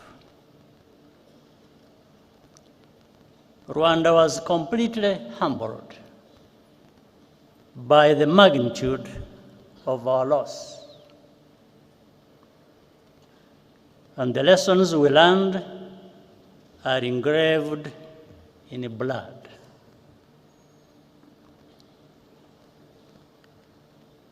But the tremendous progress of our country is plain to see and it is the result of the choices we made together to resurrect our nation. The foundation of everything is unity. That was the first choice, to believe in the idea of a reunited Rwanda and live accordingly. The second choice was to reverse the arrow of accountability, which used to point outwards beyond our borders. Now, we are accountable to each other, above all. Most importantly, we chose to think beyond the horizon of tragedy and become a people with a future. Today, we also feel a particular gratitude to all the friends and representatives here with us from around the world. We are deeply honored by your presence alongside us on this very heavy day.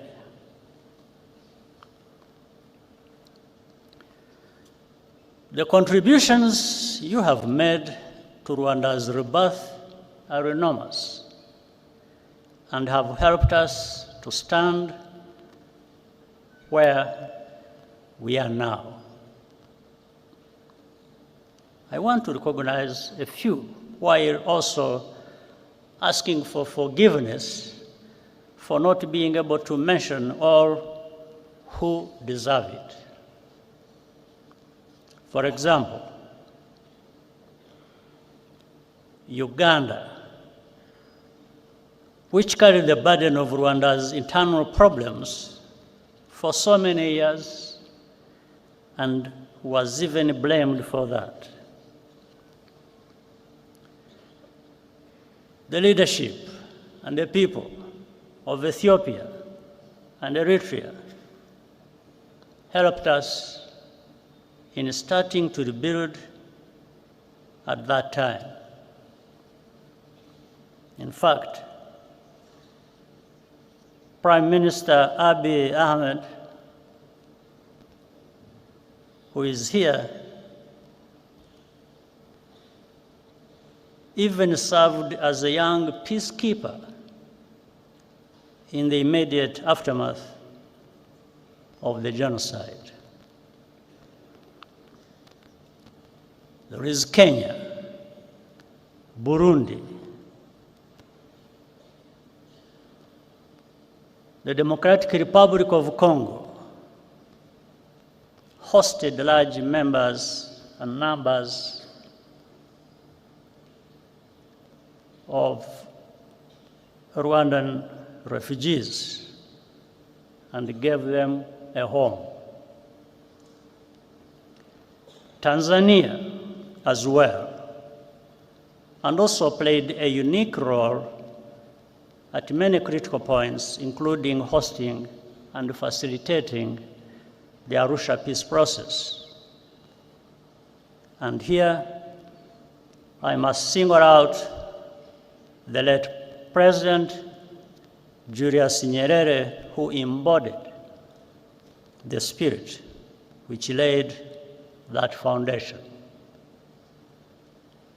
The Republic of Congo has been a productive partner in rebuilding and more. Many of the countries represented here today also sent their sons and daughters to serve as peacekeepers in Rwanda. Those soldiers did not fail Rwanda. It was the international community which failed all of us, whether from contempt or cowardice. Among those here with us today, I salute the widow and daughter of the late Captain Mbaye Diagne of Senegal, who died a hero as he rescued many Rwandans from death.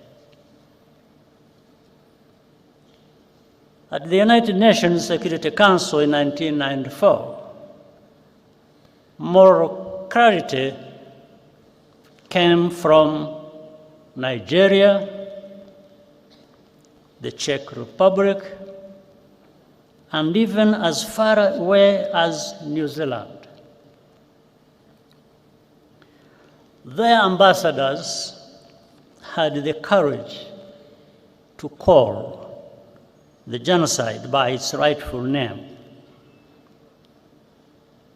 and resist political pressure from more powerful countries to hide the truth. Ambassador Ibrahim Gambari of Nigeria and Czech Ambassador Karol Kovenda are here with us today, and we applaud you.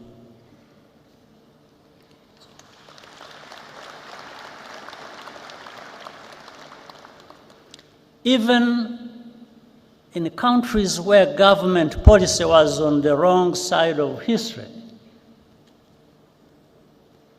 both during the genocide and even afterwards, there were always individuals who stood out for their honesty and humanity. We shall always be grateful.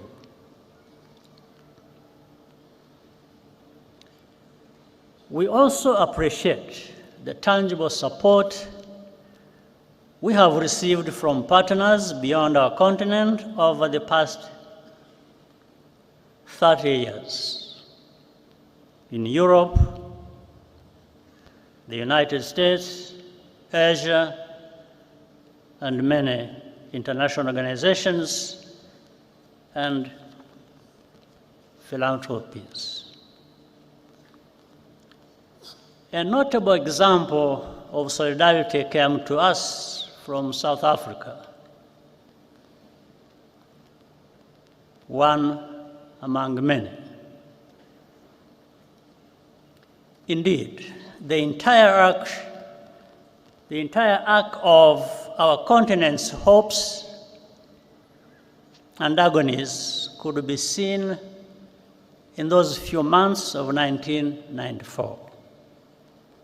As South Africa ended apartheid and elected Nelson Mandela president, in Rwanda, the last genocide of the 20th century was being carried out. The new South Africa paid for Cuban doctors to help rebuild our shattered health system and opened up its universities to Rwandan students, paying only local fees. Among the hundreds of students who benefited from South Africa's generosity, some were orphaned survivors, others were the children of perpetrators, and many were neither. Most have gone on to become leaders in our country in different fields. Today, they live a completely new life. What lessons have really been learned about the nature of genocide and the value of life? I want to share a personal story, which I usually keep to myself.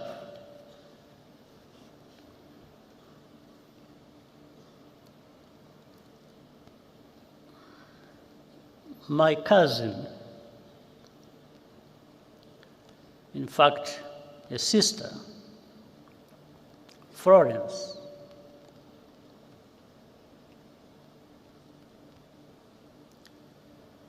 worked for the United Nations Development Program in Rwanda for more than 15 years. After the genocide started, she was trapped in her house near the camp Kigali Army Barracks with her niece and other children and neighbors, around a dozen people in total. The telephone in Florence's house still worked, and I called her several times using my satellite phone. Each time we spoke, she was more desperate, but our forces could not reach the area. When the commander of the UN peacekeeping mission, General Dallaire, visited me where I was in Mulindi, I asked him to rescue Florence. He said he would try.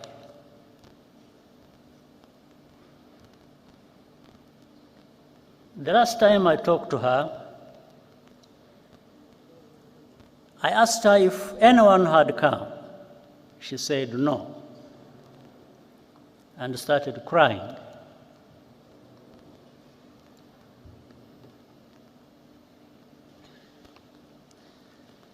Then she said, "Paul, you should stop trying to save us. We don't want to live anymore anyway."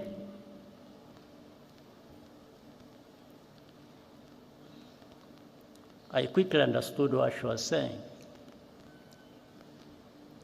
and she hung up.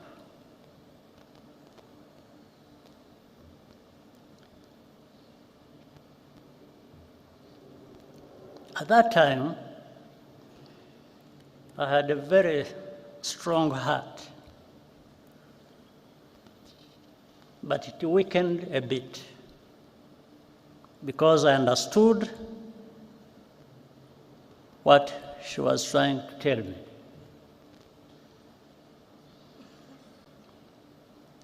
On the morning of May 16th, following a month of torture, they were all killed, except for one niece who managed to escape, and thanks to a good neighbor. It later emerged that a Rwandan working at the UNDP betrayed his Tutsi colleagues to the killers.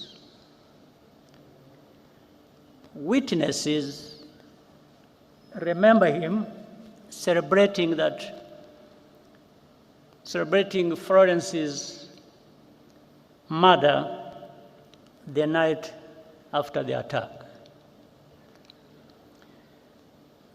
He continued his career with the United Nations for many years, even after evidence implicating him emerged. He's still a free man, now living in France.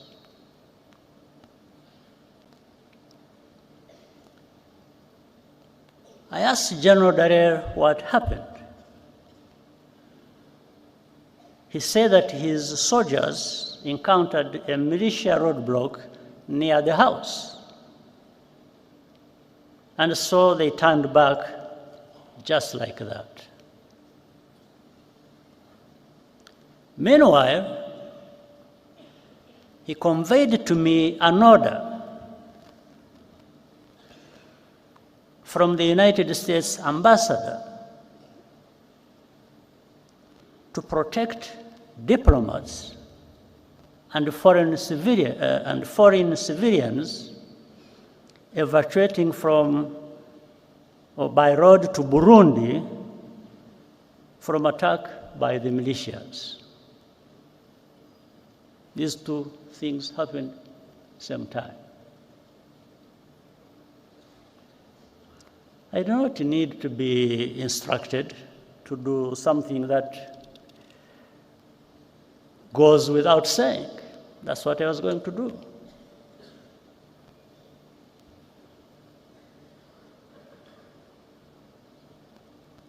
But the militias ran away, or rather peacekeepers ran away from militias, were manning a roadblock.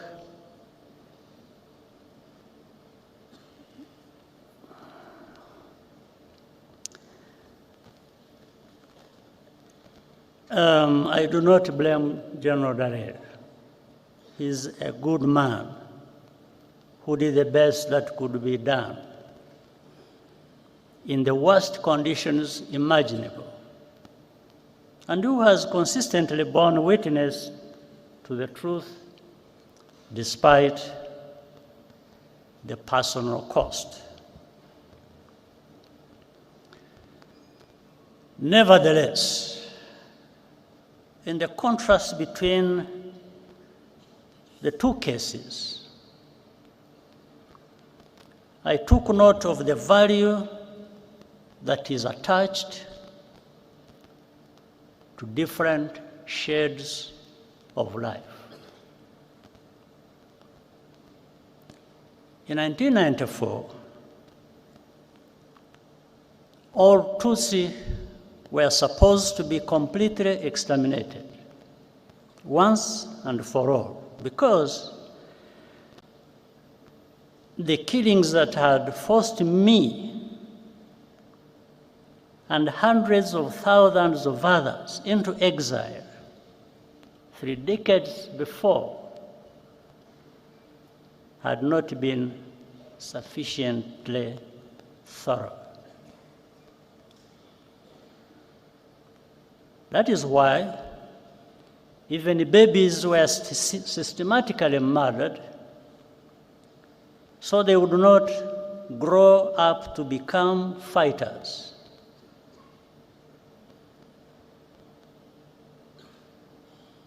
Rwandans will never understand why any country would remain intentionally vague about who was targeted in the genocide. I don't understand it. Such ambiguity is in fact a form of denial which is a crime in and of itself, and Rwanda will always challenge it.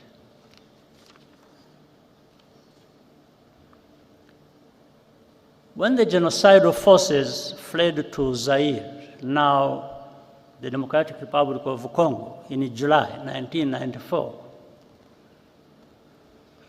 with the support of the external backers, they vowed to reorganize and return to complete the genocide.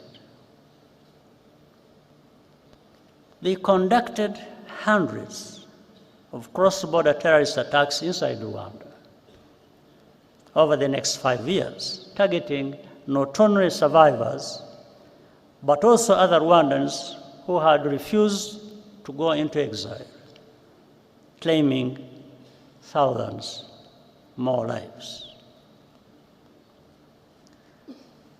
The remnants of those forces are still in eastern Congo today, where they enjoy state support in full view of the United Nations peacekeepers,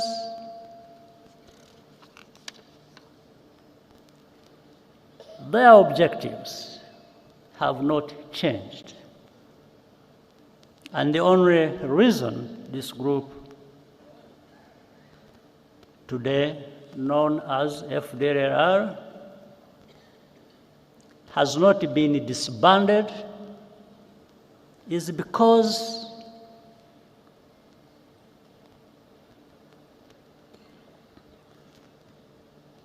their continued existence serves some unspoken interest.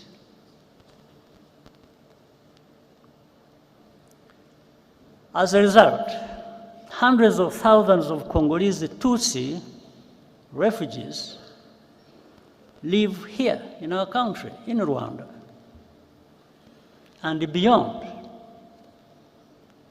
completely forgotten, and no program of action for their safe return. Have we really learned any lessons?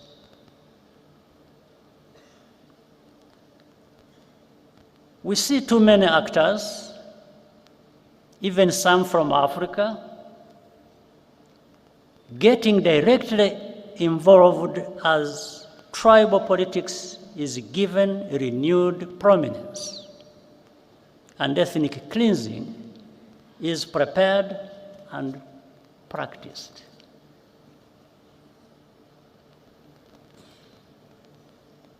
What has happened to us?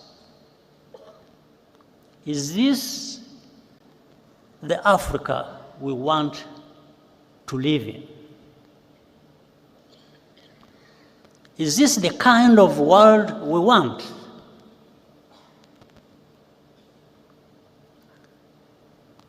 Rwanda's tragedy is a warning. The process of division and extremism, which leads to genocide, can happen anywhere if left unchecked. Throughout history, survivors of mass atrocities are always expected to be quiet, to censor themselves, or else be erased and even blamed for their own misfortune. Their testimony is living evidence of complicity, and it unsettles the fictions which comfort the enablers and the bystanders. The more Rwanda takes full responsibility for its own safety and dignity, the more intensely the established truth about the genocide is questioned and revised. Over time, in the media controlled by the powerful in the world, in this world, victims are branded as villains. And even this very moment of commemoration is derived as a mere political tactic. It is not. It never has been. Our reaction to such a hypocrisy is pure disgust.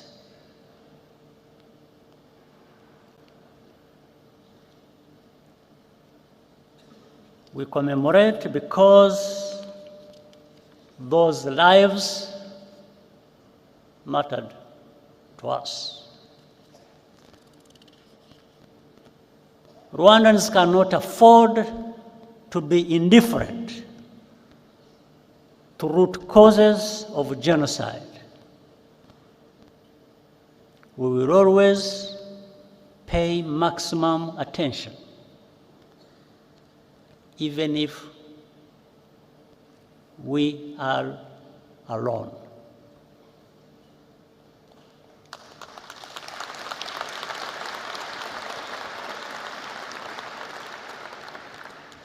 But what we are seeking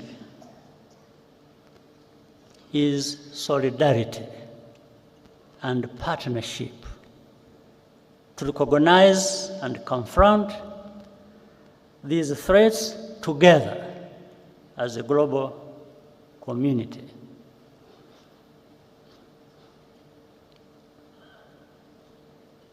I will tell you another story. One night, in the later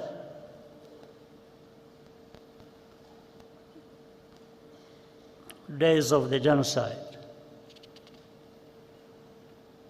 I received a surprise visit past midnight from General Dallaire.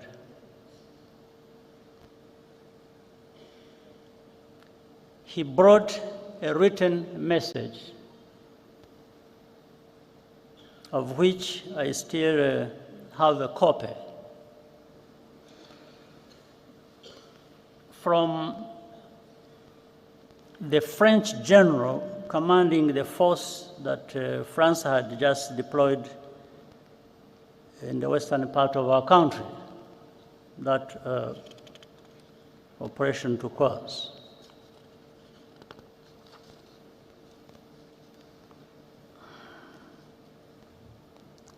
The message said that we would pay a heavy price, meaning those of us, the RPF, if our forces dared to try to capture the town of Butare, that is in the southern part of our country. So, and General Dallaire gave me additional advice. He said, in fact, he warned me. He said that the French had attacked helicopters and all kinds of arms.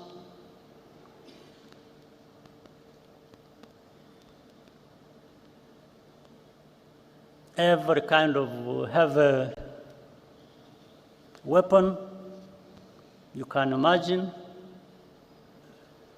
And therefore, we are prepared to use them against us if we did not comply.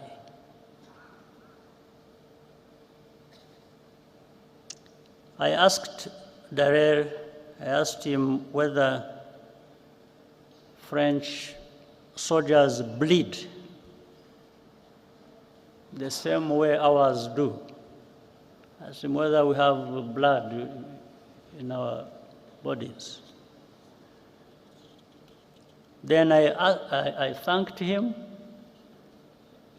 and told him that he should just go and have rest and sleep, and have his sleep.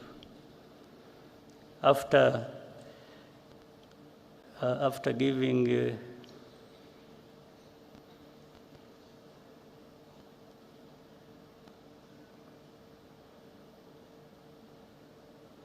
after informing the French that our response would follow, and it did.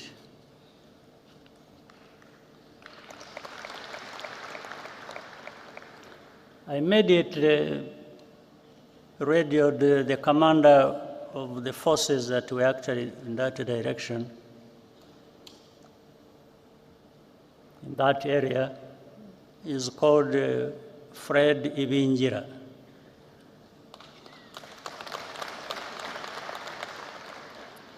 And told him to get ready to move, and move to fight. We took Butare, which we were being warned not to enter. We took that town at dawn.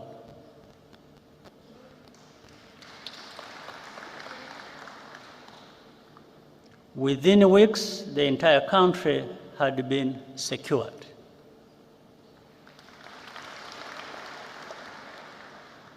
And we began rebuilding. We did not have the kind of arms that were being used to threaten us. But I reminded some people that this is our land, this is our country. Those who bleed will bleed over it.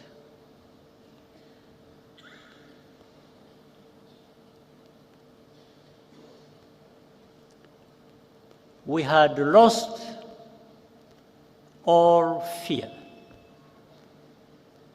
Each challenge or indignity just made us stronger. After the genocide, we faced the puzzle of how to prevent it from recurring. There were three broad lessons we learned as a result of our experience. First, only we as Rwandans and Africans can give full value to our lives. After all, we cannot ask others to value African lives more highly than we ourselves do. That is the root of our duty to preserve memory and tell our history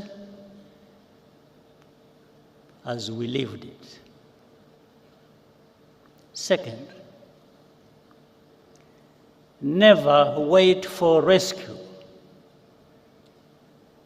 or ask for permission to do what is right to protect people. They don't know what they are talking about.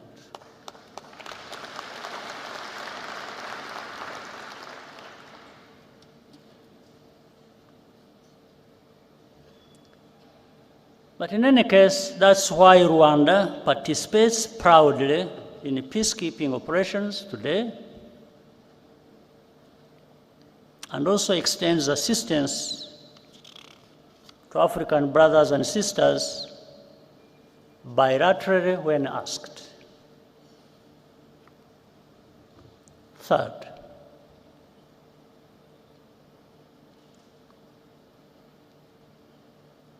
stand firm against the politics of ethnic populism in any form.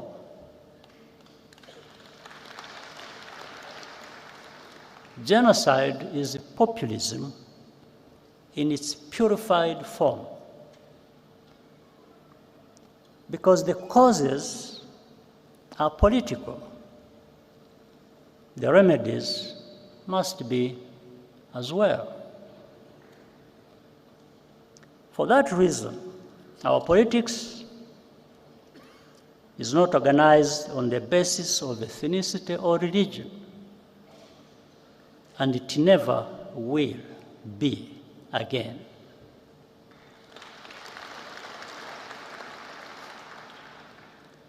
The life of my generation has been a recurring cycle of genocidal violence in 30-year intervals. From the early 1960s to 1994, to the signs we see in our region today in 2024. Only a new generation of young people have the ability to renew and redeem a nation after genocide.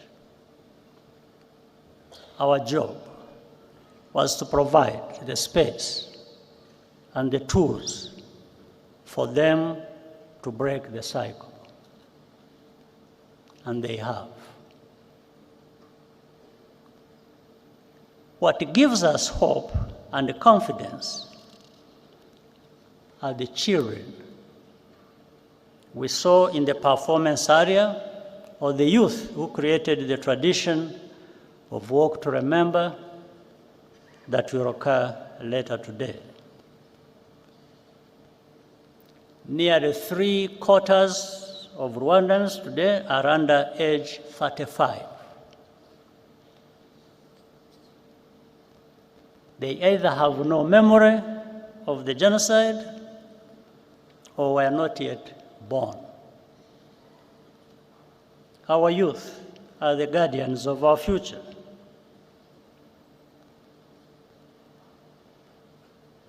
And the foundation of our unity,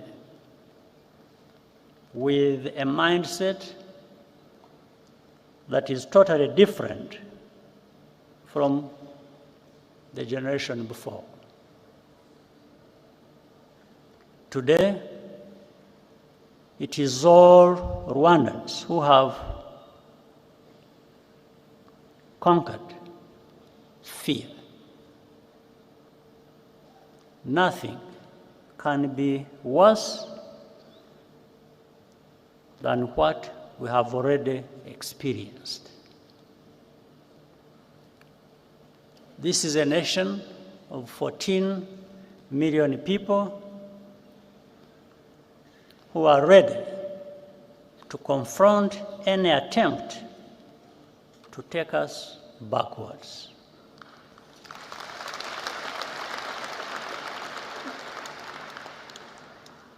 The Rwandan story shows how much power human beings have within them.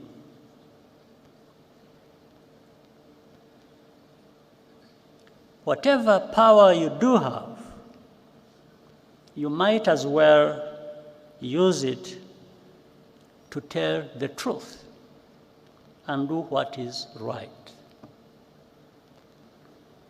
During the genocide, people were sometimes given the option of paying for a less painful death.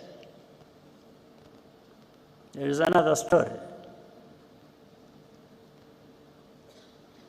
I learned about at the time, which always sticks in my mind, about a woman at a roadblock in her final moments.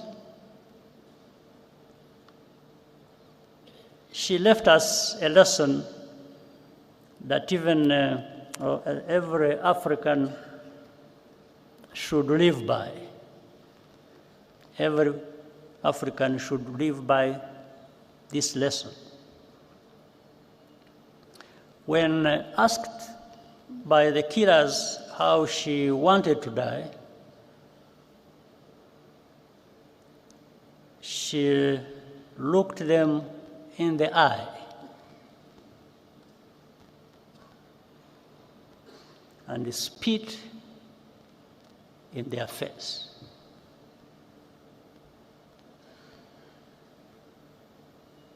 Today, because of the accident of survival, our only choice is what life we want to live.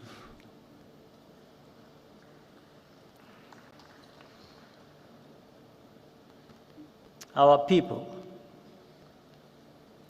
will never, and I mean never, be left for dead again.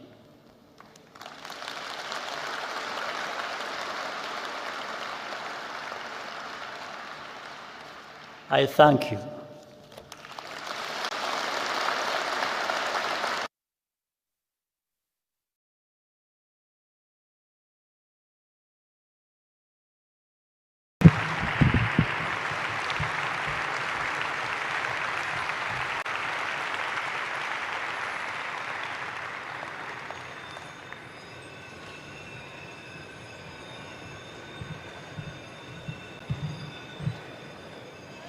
Your Excellency, thank you very much for these words of truth and reminding us that we will always stand up against primitive politics.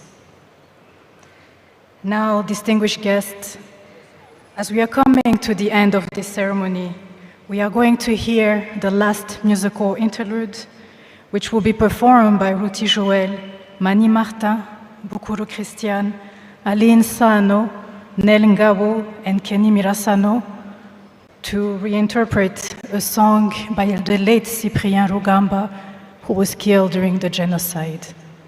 The song is called Murumve Twana Twanjye.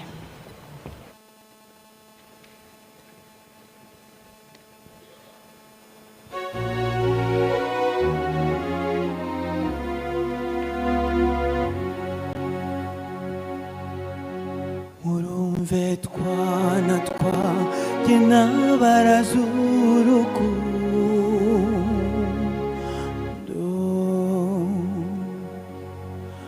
murarugira intego mwese aho mujya hose, rubabe rumutango mwizuba rubara ngarama bari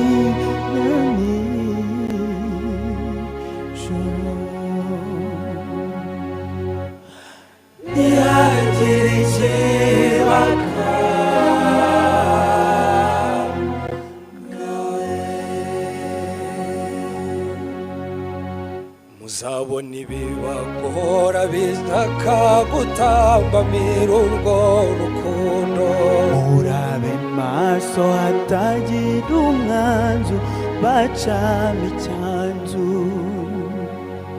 murakomeze mutwaze ntabwo nzabahanza, nzagumana namwe ntsimbura ibibarwanya, wa mwanzi w'icyatwa ubagarura mu cyaha nzamukubita ijanja mwemure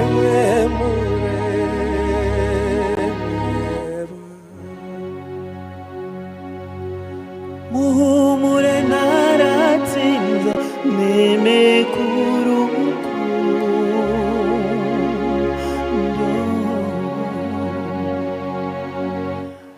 ntihagire ikibaka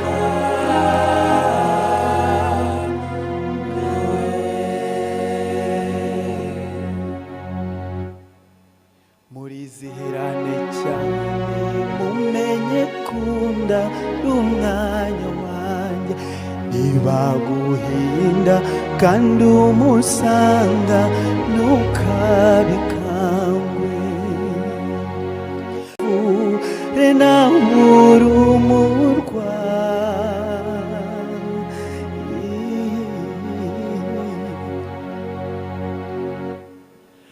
muhumure naratsinze nimekuruku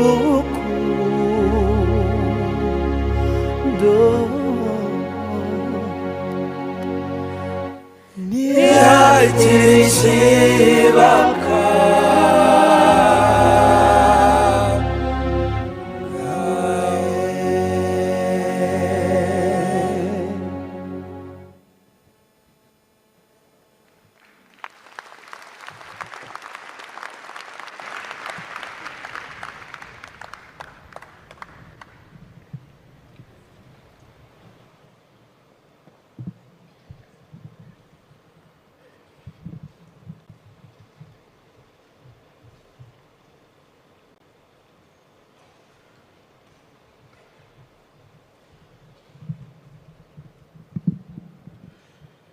Abahanzi barakoze, reka twongere tubashimira abaririmbye bose kubera ko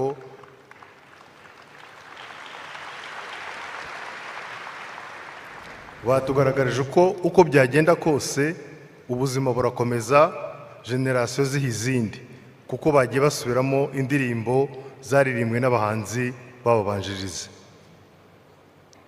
Nyakubahwa Perezida wa Repubulika na Madamu, banyacyubahiro, bashyitsi bahere mwateraniye hano, banyarwanda, banyarwandakazi, namwe mwese mwadukukiraga hirya no hino, twongeye kubashimira kuba twabanye muri uyu muhango watangije icyumweru cy'icyunamo twibuka ku nshuro ya 30 Jenoside yakorewe Abatutsi.